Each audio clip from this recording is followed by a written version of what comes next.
got some? 100% a car. Look at it. That is a car right there. It matches the description of the car, the view that we're looking for. Very well could be him. It's definitely a little off the beaten path. Like if you were gonna hide a car, this is probably one of the spots that makes sense.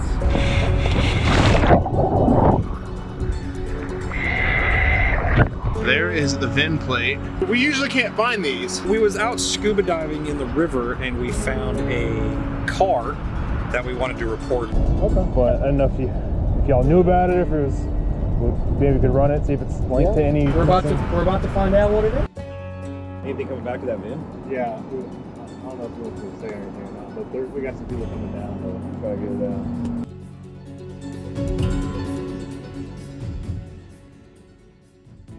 Thomas Edward Profitt, 45 years old, went missing 16 years ago out of Winchester, Tennessee, which is where I'm at today.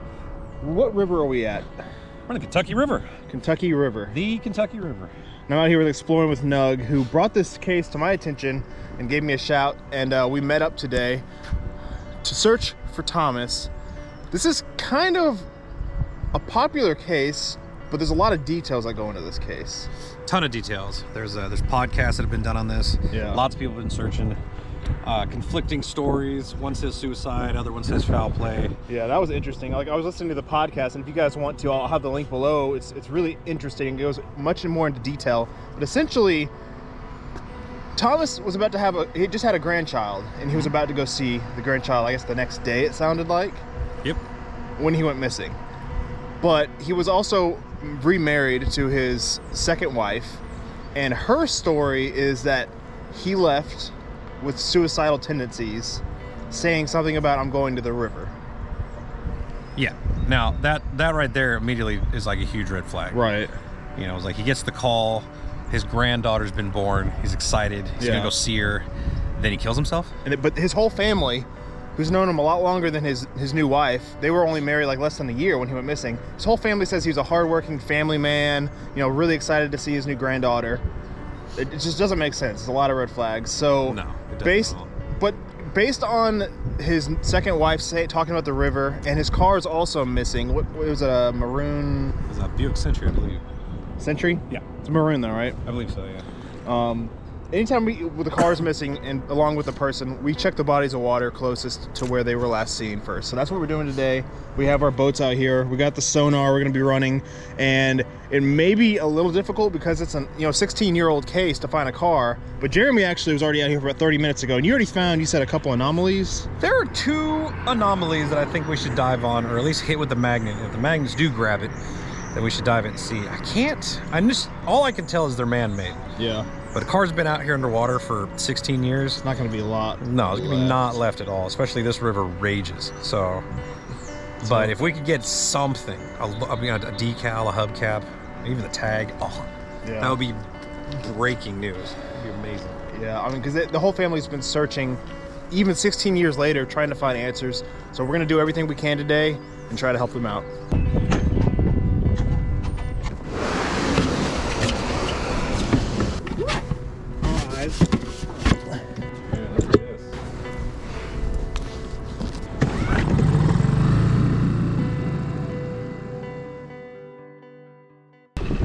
So there was these things, which kind of, at first I saw one and I thought it could have been a car.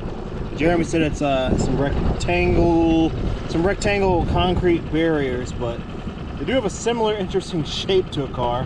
Frame? Is that the frame you were talking about? There's a lot of little things in here on the screen.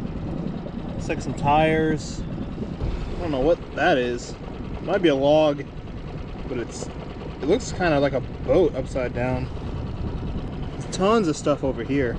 There's a tire. All right, so we're coming up to the bridge. There's like an old boat ramp over here. I think that's where Jeremy said he saw something interesting a little farther down. So we're gonna try to stick the magnet on it.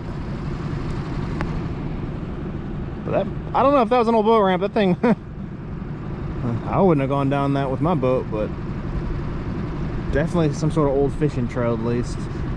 Kind of looks like a boat ramp, but man, I don't even know if a car could get down there. There's a bunch of stuff underneath this bridge. There's something here that Jeremy saw that it's casting a weird shadow. And we're gonna come back to that later. We're gonna check downriver first and see. Looks like some logs. Tons of logs and debris over here.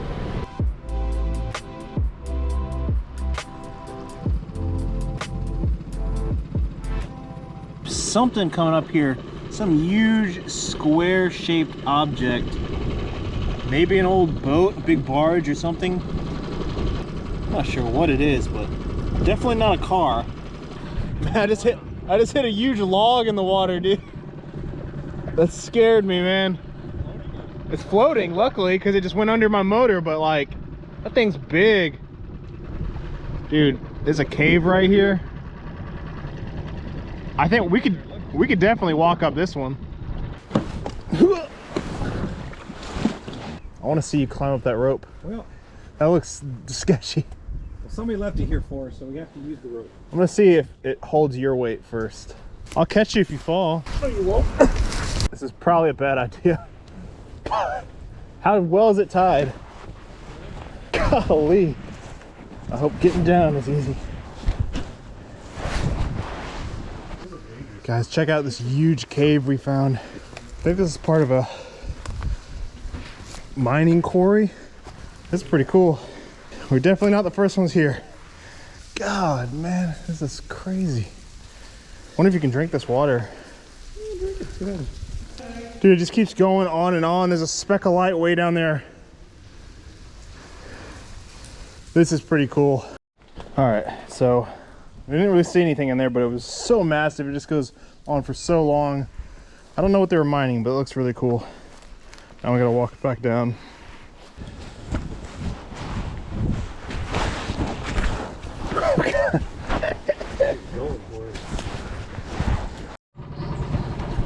So right now we're going down this really narrow creek, but there is a bridge here. It's like 5 to 10 feet, so it's deep enough to hold a car. But there's a lot of obstacles and stuff in here. Very unlikely, but we're still checking it out since it's on the route. Man, yeah, you can see the bottom. It's way too shallow. Guys, check it out. I was taking my boat down this creek and I found this old bottle dump site, and there is just bottles everywhere. There's even some spoons and stuff around here. It's not extremely old, but here's like an old milk bottle. I'm not sure the year, but if you guys know the year, leave a comment. There's just tons of junk. It's pretty impressive, actually. There's a lot of cool stuff to look at. Clorox. Let's check out this massive old boat. I believe it's an old boat, maybe a houseboat. This thing is gigantic. Hey, you're going the wrong way. You seen any cars? Yeah.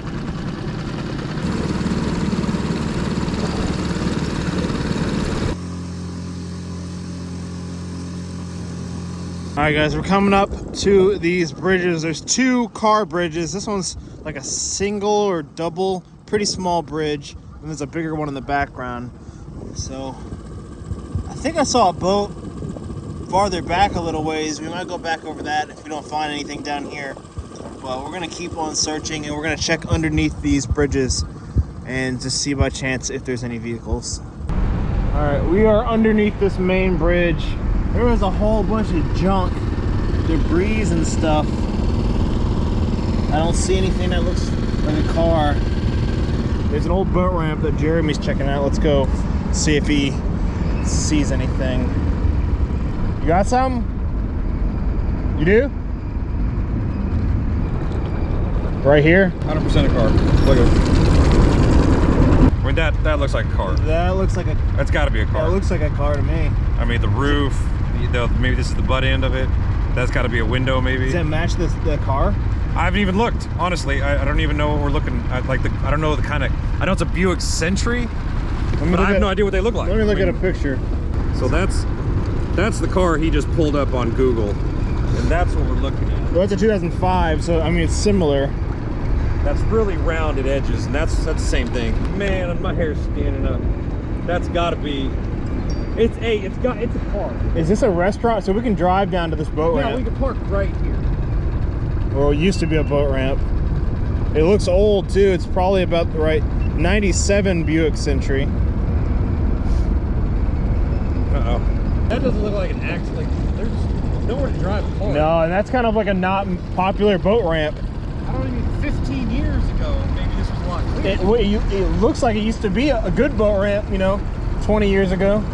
So here is the old boat ramp. Some people may still use it, but it's in pretty rough shape. I just went past it.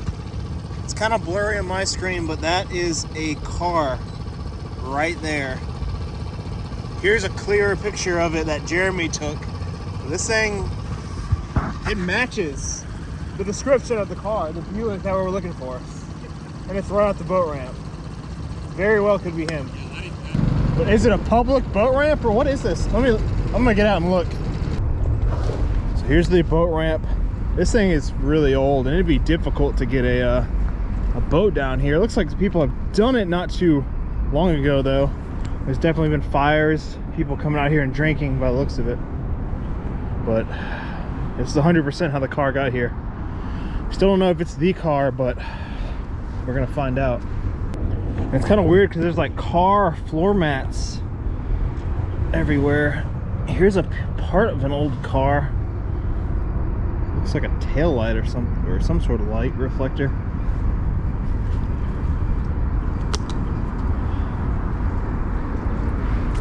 It's kind of a dumping ground of sorts.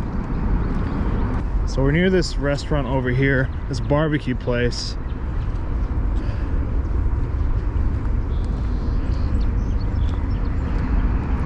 It's definitely a little off the beaten path. Like if you were gonna hide a car, this is probably one of the spots that makes sense. And there's like dumpsters and stuff over here. All right, well, we're gonna book it back. This is crazy. I think we might have found the car. So you think there's two cars here? Yeah. One looks a lot rougher. I think that one's an SUV. I think there is another car. Well, I mean, it's definitely possible, I guess. This has happened before where we found cars that aren't the ones we were looking for. All right, so we just got back to the ramp. So I'm gonna grab my trailer. We can just load my boats in it and zoom down there. Indeed. It is cold, dude. Oh yeah, I'm frozen solid. I'm gonna need like 10 minutes in the heat for a second before we die. I don't know if you guys can tell, but my hand is like red and shaking. And I should have worn my boots because these things are muddy. Also, my boat's so full of water, but I'll be right back.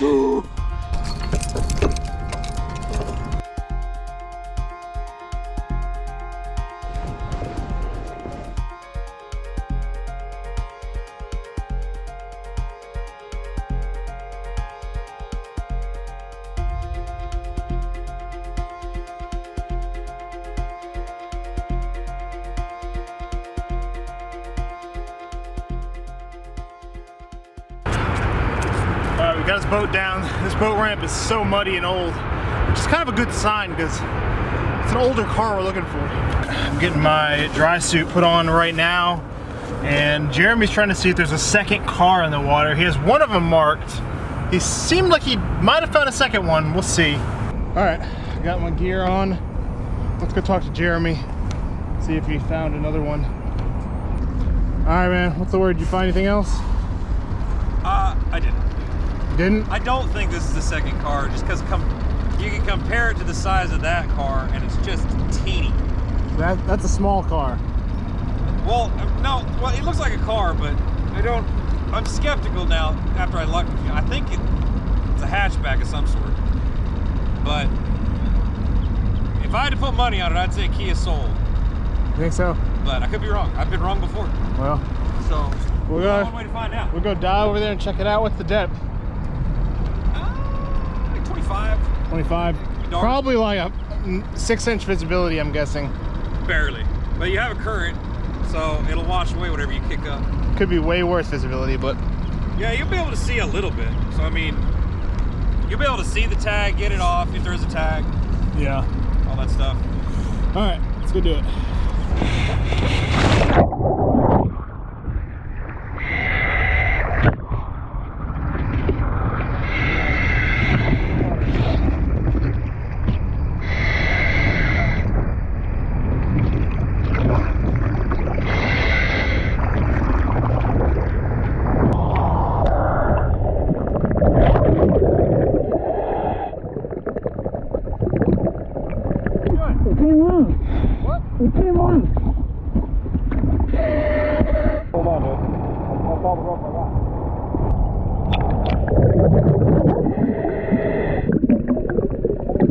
So I go down underwater to check out this vehicle, and the visibility is pretty poor.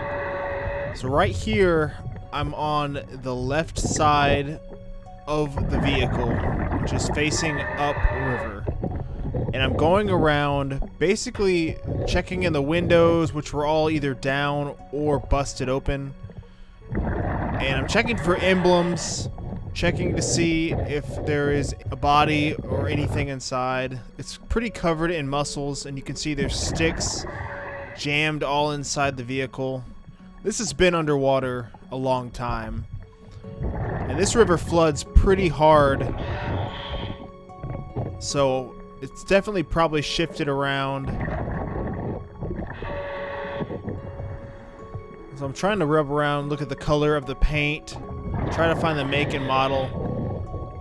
Right here, I found a sticker that was on the front glass. And this is pretty interesting. I'll talk about this after I get out of the water.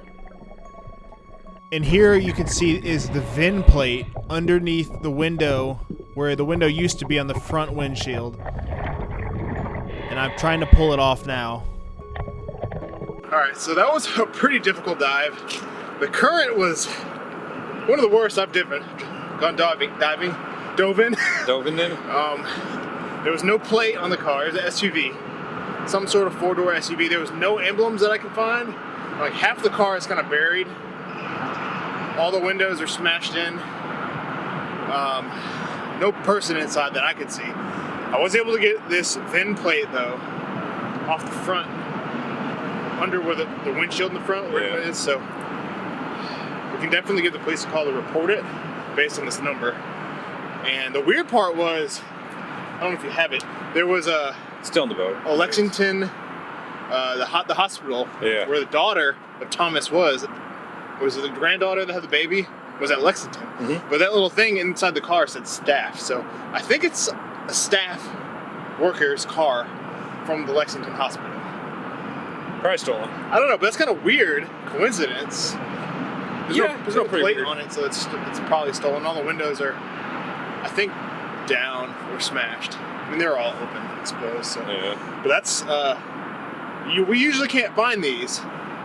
That's kind of a good sign. Let's Google it. You should be able to tell what the make and model is based on that number too. Let's see here. VIN. Look up. Let's see if anything pops up here on this one website that I tried. 99 Dodge Caravan. It's actually a minivan. It's not a minivan. It's a caravan. It's a minivan. I don't think it's a minivan. I just looked up it's a Dodge Caravan. 99? Yeah. Well, Caravan's not a minivan. Well, that's okay, fine. Let's see. Chrysler Caravan. I mean, I guess that might actually. Well, I guess it's a hatchback. Yeah. So I guess that's right. Yeah. That's what. That's 99 Dodge Caravan. Yeah, I think that is it. It's weird because when underwater, it's like half buried. So my first thought was an SUV. Who steals a Dodge Caravan? Who steals soccer mom's car? That's messed up. I don't know. But I guess we can just report that to the police. They may know about it, but they might know about it because it's hard to get to. The current's bad, and it's going to be difficult to pull out. There is the VIN plate, and these are usually hard to find because a lot of the cars we pull them or look for are like so old. But this one's not that old, 99, so 23 years ago. That's actually I mean, it probably wasn't dumped in the river 23 years ago. Probably much earlier, but no. What did it look like? Like just scummy and rusty and all that stuff? It wasn't great condition. Some holes from rust. It's a silver. It looks silver. Huh. Well, we can call the cops. See if they care. I mean, I looked inside. It looked pretty empty to me, but it was full of sticks and mud. So. Hey, how you doing? Is this dispatch? I wonder if you could send a police officer out to me. We was out scuba diving in the river and we found a car that we wanted to report and make sure you guys knew about it. How's it going? We do a search and recovery scuba diving. Okay. Traveling around the country looking for lost vehicles, and Found a it's a 99 Caravan. Yeah, Dodge Caravan. Oh, so it's like fully underwater. It's underwater, yeah, you can't see anything. But I was able to dive down and get the VIN plate off of it. There was no license plate on it, and that's a part of the car. I got you. So I didn't know. I mean, there's nothing you can see down there. How far is it? Probably out the middle. Just, pretty far. Just forward of the bridge, yeah. Okay. But I don't know if y'all knew about it, if it was, maybe we could run it, see if it's linked to any. We're about to find out what it is. There was like no bodies there or anything? The windows were down. It was full of mud and sticks. It's been there a while. I couldn't see any bodies. I did find a little flag to, like, it said Lexington, like the hospital staff on it. So I don't know if that's a staff car or what, but It's Lexington Clinic staff, so whoever owned it worked there, I guess. I got you. Okay. Let me do some digging. cool. You guys able to see a license plate on there or anything? There wasn't a plate on it. Do you think it's been there a while, or do you think it's been moving downstream? Well, it's definitely been there, but been moving slowly. I mean, I think it came in on this boat ramp. Yeah. So, you said it's right in the middle of the river, or you think it's closer to? It's like more on this side, but pretty close to the middle. All right, so as you guys can see, the police are running the VIN number, and I guess they're trying to figure out what they want to do about the vehicle. I don't know, they're taking a little longer than normal when we find just stolen vehicles. So maybe it's linked to something. They didn't know about it. It seems like. One of the weird things was when I reached in, I found this, I guess, window sticker. It says Lexington Clinic staff on there, and it's got a number on the back. So the weird thing is, this is not the vehicle we're looking for. No. But Thomas's, I guess the next day, he was supposed to go to Lexington Clinic, where his granddaughter was having, or his daughter was having a baby. His granddaughter. So that is a little bit weird. I'm sure there's no correlation because it's not the vehicle we're looking for. But that is still a strange kind of coincidence that we found a vehicle belonging to a worker at the hospital, I think. And we pulled this part off. I think it's something to do with the brake, some lights. It's cold to be diving. Well, it's actually warmer. Oh yeah, we have dry suits here, yeah. But it's warmer underwater than the air, man. It's like, as soon as you get out, it's like, ugh. It's not a clean river either. Yeah, no. Anything coming back to that VIN? Yeah, I don't know if he wants me to say anything or not, but we got some people coming down to try to get it out. Oh, really, right now? Yeah. This one was a little challenging compared to the other ones we usually do because it's so far out there. It's pretty deep. It's like 25 feet deep, and the current's bad. So like we stick a magnet on it with a buoy because we use our sonar. The first time I tried to follow the rope down to it, the magnet came off because the current was too bad. So it took us a couple times to get to it. Do you know if any other cars have been in the river before that y'all know of? I'm sure they found them because our fire department actually comes down here and like this is where they do their dive training and stuff. So honestly, and they usually do it like once a year. So I'm surprised that in 15 years they haven't found it. But I guess there's the first time for everything. Oh yeah. They're easy to miss too when they're so deep because we had to go back and forth, and you were out there for a while. We thought there was 2 of them out there. But yeah, there's something else out there. I don't think it's a car. It looks more like a frame of something. Here come the fire department. Hello. How's it going? How you doing? Good, how are you all? Pretty good. Pretty good. How long do you estimate this thing's been? At least 10 years. I mean, it's pretty covered. It's rotten. Like I have video of it. Did you all dive it? I did. Yeah. I pulled off that VIN plate. And there's another part of the car over there I pulled off, but it's pretty covered. It's pretty beat up. Yeah. So We're probably not going to do anything with it tonight. Okay. We're talking about coming down. Y'all gonna pull it tomorrow, you think? Yeah. Oh, you will? Yeah. It's not tied to anybody. So it didn't come back as anything. No, they just got it stolen. It's stolen. Lexington here, so I just want to get it out, but tonight's probably not going to be the night to do it. Yeah. So I mean, like this side, it's facing like this way. It's kind of half buried. Like the other side, the wheels are pretty exposed and everything, which we usually hook on the one wheel and pull it out. Yeah. I think it's gonna be a little difficult getting out, depending on, but should be fun. Because I'm afraid if we do this, we're gonna need the rescue down here anyway to get us out of this. I don't think we can back a truck down here with a boat. It'd be fun. Be a good story. No, I've had enough good stories. It's sketchy, that's for sure. We get it down, whether we get it back up is different. That's it, yeah. The original owner of the car, I was able to make contact with her. She said if you guys want to contact her for any backstory or anything like that, you're more than welcome to do that. Okay. So that's for you all. Just if you want to, she's apparently moved to Texas. Okay. So yeah, if you want to call her and just get a backstory on it for your channel. So is it just simple, somebody stole her car? Yeah, that's what she reported it as. Yeah. So whether or not that's the whole story, may be a different story. Right. But yeah, you can at least call her and get her. Awesome. Thing. She was very surprised that it was never found and all that good stuff. So Yeah. So That happens a lot, actually. Like, you found it where? Yeah. Yeah. Well, she's been gone from Lexington for almost 15 years now. Oh wow. So I guess for 13 years or something. So just after she reported it sold, and she moved away. So she didn't even remember this one down here. So that's cool. All right, fellas. We appreciate it. Yeah. Thinking or anything like that. It's good. Appreciate it, man. What was your name? Jason. Jason. Okay. Yeah. Adam.